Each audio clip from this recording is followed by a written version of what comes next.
हित परित हिताई मिताई जात छोड़ देला।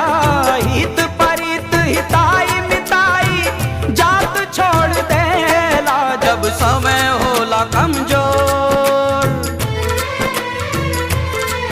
जब समय होला कमजोर तो हर कोई साथ छोड़ देला।